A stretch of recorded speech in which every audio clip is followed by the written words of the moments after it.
मधुरिमा बहुत ही अमीर घराने की बेटी थी। कॉलेज में ऋषि से प्यार हो गया और उसने अपने माँ बाप से शादी की जिद कर ली। माँ बाप ने बहुत समझाया कि ऋषि एक गरीब लड़का है, वह उसे कभी खुशी और ऐशो आराम नहीं दे पाएगा, मगर मधुरिमा नहीं मानी। अंत में हार कर उसके माँ बाप ने उसकी शादी ऋषि से कर दी और उसे ज़रूरत से ज़्यादा दहेज दिया ताकि भविष्य में उसे किसी चीज़ की ज़रूरत ना पड़े। जब वह ससुराल गई तो वहाँ का हाल देखकर चौंक गई और ऋषि से बोली, ऋषि, ये तो पता था कि तुम गरीब हो, लेकिन इतने गरीब हो ये मैं नहीं जानती थी। मधुरिमा, गरीब की अलग अलग परिभाषा नहीं होती। तुम अपने भैया से बोलो कि अपना सामान इस कमरे में शिफ्ट कर ले। मुझे उनका वाला बड़ा कमरा चाहिए। मेरा इतना सारा सामान इस स्टोर रूम जैसे कमरे में नहीं आ पाएगा, और फिर एसी लगाने के लिए जगह भी तो चाहिए। सरिता उनके कमरे में चाय देने आई थी। देवरानी की बातें सुनकर मन दुखी तो हुआ, मगर वह मुस्कुराते हुए बोली, मधुरिमा बिल्कुल सही कह रही है देवर जी, मैं आज ही अपना सामान इस कमरे में रखवा लेती हूँ।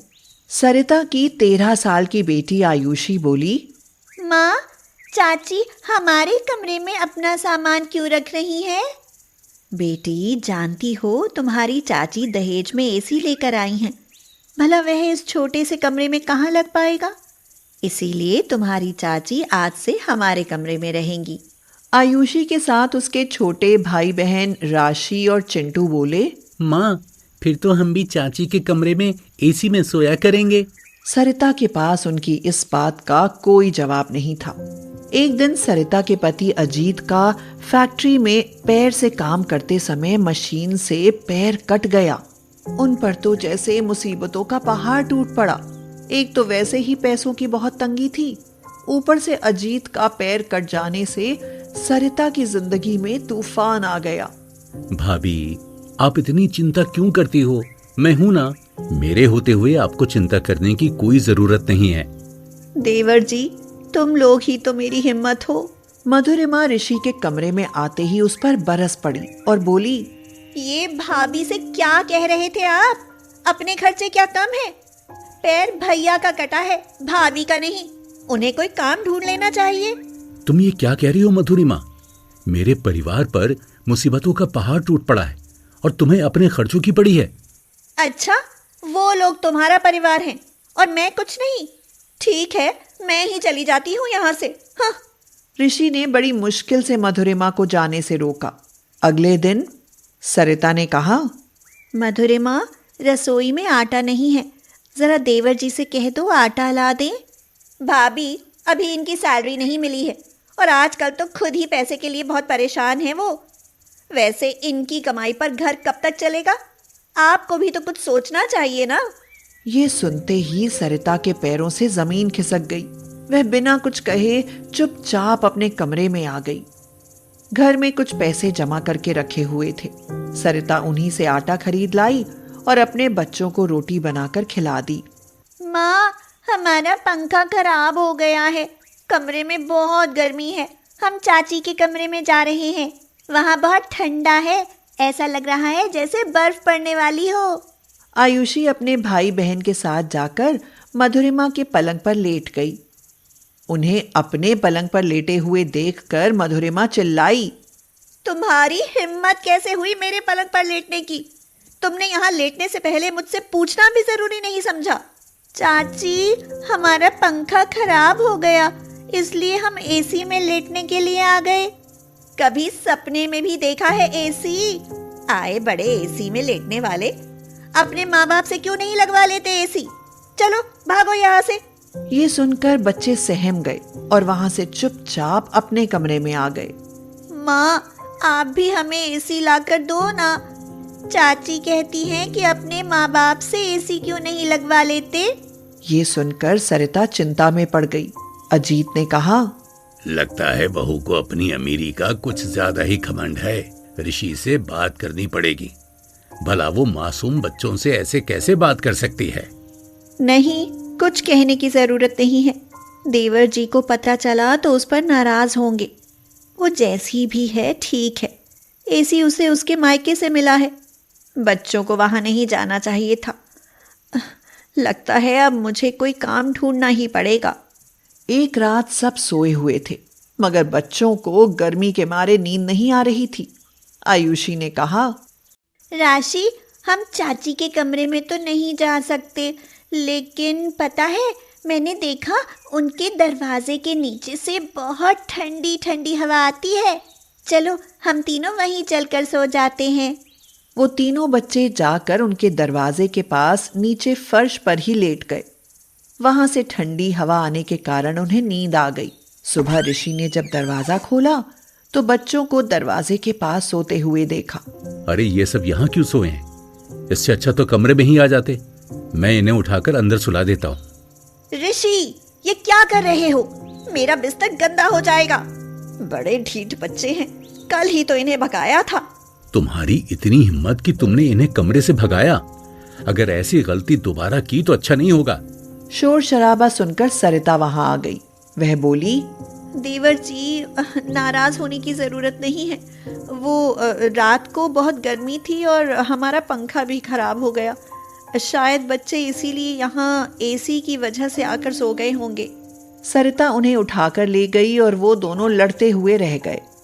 सरिता ने ठान लिया कि वह भी अब काम करके अपने बच्चों के लिए एसी लेकर आएगी। अगले दिन वह काम की तलाश में निकल पड़ी। रास्ते में उसे करीब एक 5 साल का बच्चा रोता हुआ दिखाई पड़ा। बेटा, तुम क्यों रो रहे हो? मेरे मम्मी पापा खो गए हैं, पता नहीं कहाँ चले गए। मुझे उनके पास जाना है। सरिता समझ गई कि वह बच्चा खो गया है। उसने पूछा, तुम्हें मालूम है कि तुम्हारा घर कहाँ है? हाँ, रामनगर में, जहाँ रेल चलती है। रामनगर एरिया वहां से करीब 1 घंटे की दूरी पर था। सरिता बच्चे को गोद में उठाकर रेलवे स्टेशन पहुंची और पूछताछ करने लगी, लेकिन उसके घर या माँ बाप का कहीं पता नहीं चला। हार कर वह पुलिस स्टेशन पहुंची, मगर वहां उस बच्चे के माँ बाप बैठे हुए थे। अपने माँ बाप को देखकर बच्चा दौड़कर उनके पास चला गया। बहन जी, ये बच्चा मुझे मेरे घर के पास मिला था। मैंने इसे आप लोगों तक पहुंचाने की बहुत कोशिश की, मगर नाकामयाब रही। अंत में मैं इसे पुलिस को सौंपने आ गई। आपका बहुत बहुत आभार बहन जी। मेरा बच्चा 3 दिन से लापता था। इसे ढूंढने वाले को 1 लाख रुपए इनाम की भी घोषणा कर दी, लेकिन इसका कहीं पता नहीं चल रहा था। अब आप इस इनाम की हकदार हैं। अगर आप मेरे बच्चे को नहीं लाती तो हम तो अपने इकलौते बच्चे को खो ही देते। सरिता के मना करने पर भी उन्होंने उसे 1 लाख रुपए दे दिए और उसे अपनी गाड़ी से उसके घर छोड़ने आए। अजीत और उसके घर की स्थिति देखकर उन्हें बहुत दया आई। उन्होंने अजीत को चौकीदार के काम पर रख लिया। सरिता को भी उन्होंने अपने बच्चे की मेड का काम दे दिया। सरिता के दिन एकदम से बदल गए। सबसे पहले वो अपने घर के लिए एसी खरीद कर लाई। तीनों बच्चे खुशी के मारे उछलने लगे और सरिता बोली, आज गरीब के घर में एसी क्या लगा, जैसे दुनिया भर की खुशियां लौट आईं। तभी ऋषि मधुरिमा को पकड़कर उसे अपने भैया भाभी के पास लेकर आया और उसे उनसे माफी मांगने को कहा। मधुरिमा भी बोली, भाभी, मुझे माफ कर दो। मुझसे बहुत बड़ी गलती हो गई। मैं दौलत के नशे में थी और भूल गई थी कि वक्त सबका बदलता है। ऋषि, अब तो मुझे छोड़ दो। आज के बाद मैं ऐसी गलती दोबारा नहीं करूंगी। देवर जी, मधुरिमा को छोड़ दो। ये अभी बच्ची है और गलती सबसे होती है। उसके बाद वो सब प्यार से मिलकर रहने लगे। बल्ली के पास एक भालू था। वह भालू उसे एक बार जंगल में घायल पड़ा हुआ मिला। उस समय वह केवल 1-2 महीने का रहा होगा। बल्ली के मन में बहुत ही दया थी। वह बोला, अरे कितना प्यारा भालू है। न जाने इसे इतनी चोट कैसे लग गई। इसे मुझे अपने साथ ले जाकर इसकी मरहम पट्टी करनी पड़ेगी, वरना इस तरह से तो ये बेचारा मर जाएगा। बल्ली ने भालू की बहुत सेवा करी और वह एकदम से ठीक हो गया। कुछ दिन साथ रहने से बल्ली और भालू में गहरा लगाव हो गया, इसलिए बल्ली का उसे छोड़ने का मन ही नहीं किया और फिर वह भालू बल्ली के साथ रहने लगा।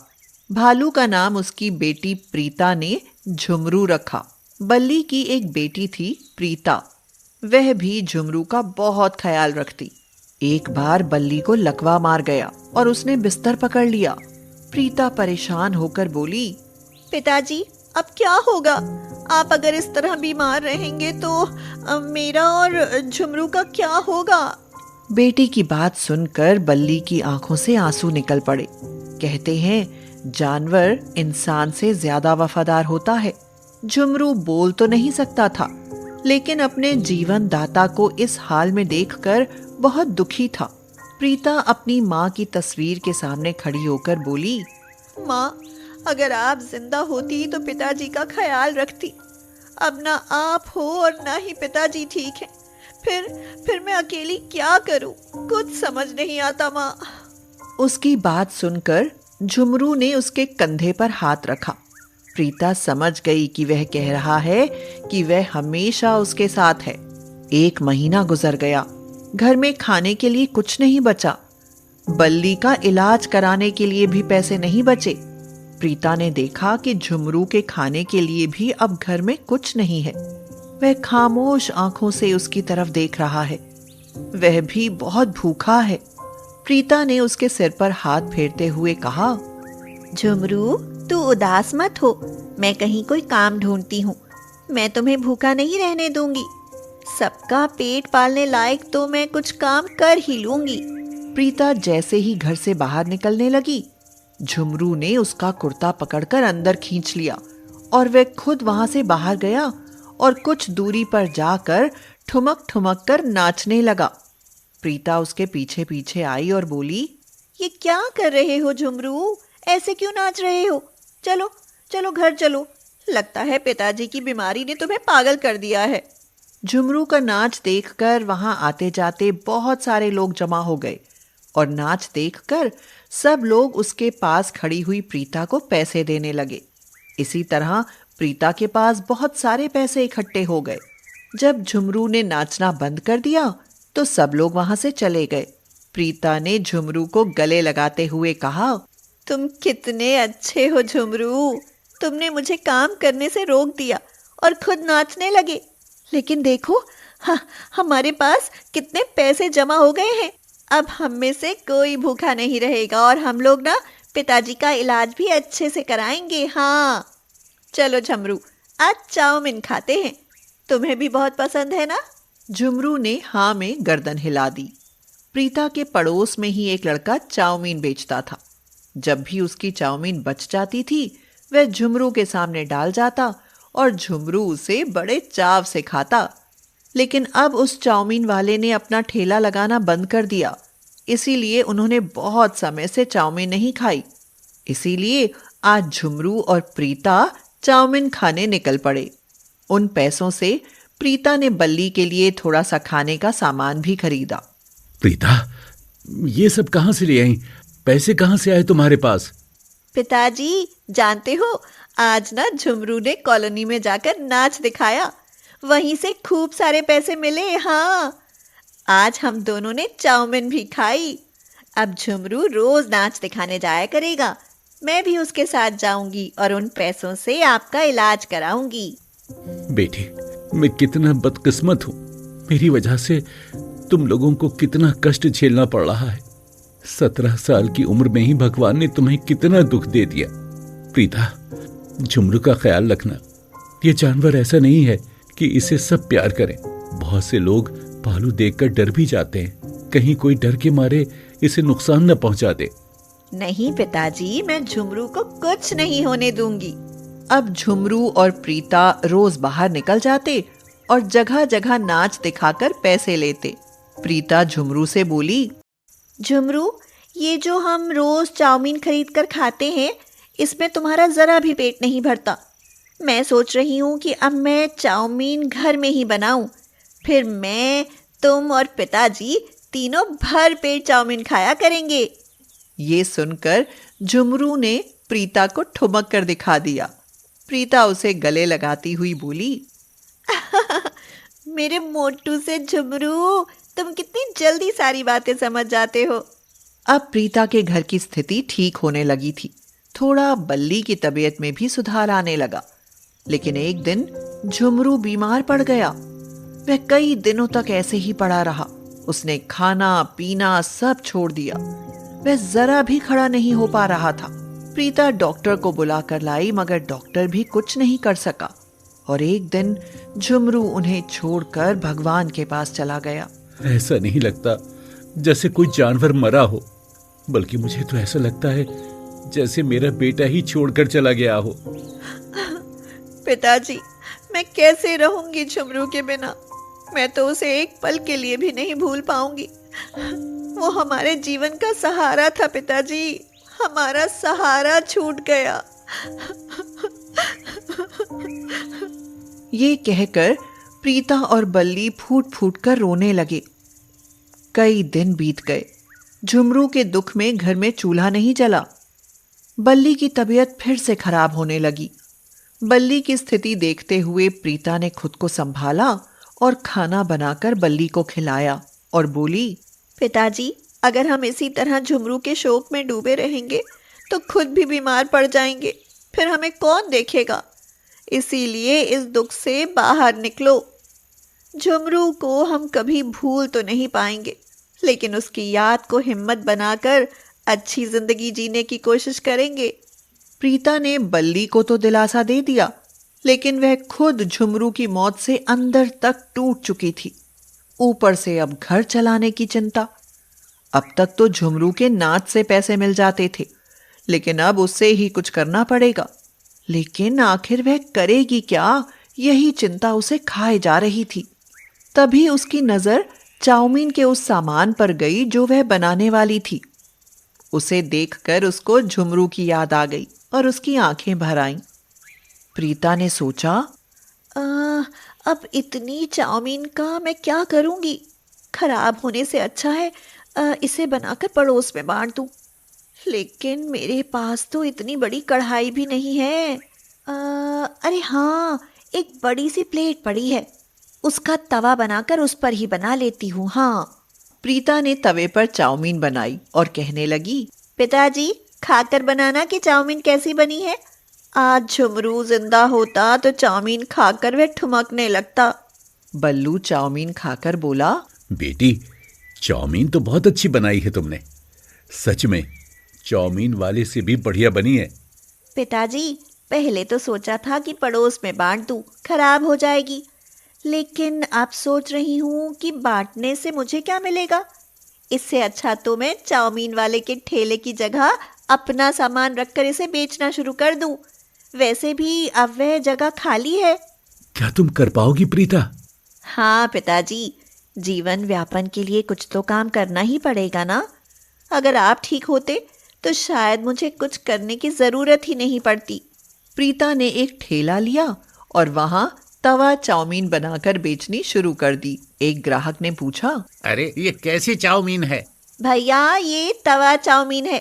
कढ़ाई की चाउमीन तो हमेशा खाई होगी, आज तवा चाउमीन खाकर देखिए, कढ़ाई चाउमीन खाना भूल जाएंगे। हाँ। ग्राहक ने तवा चाउमीन ली और उसकी खूब तारीफ करी। इसी तरह प्रीता की तवा चाउमीन के बहुत सारे ग्राहक बन गए। नई तरह की चाउमीन के बारे में जानकर लोगों का उसे खाने के लिए उत्साह बढ़ने लगा और वे वहां स्पेशल तवा चाउमीन खाने आने लगे। अब प्रीता की वहां रोज हजारों की बिक्री हो जाती थी। कुछ ही दिनों में उनके हालात बदल गए। प्रीता ने बल्ली का इलाज शहर के बड़े अस्पताल में करवाया और वह ठीक हो गया। अब बल्ली भी प्रीता के काम में उसकी मदद करता था। प्रीता ने ठेला छोड़ा और वहां तवा चाउमीन की एक दुकान खोल ली, जिसका नाम रखा झुमरू तवा चाउमीन।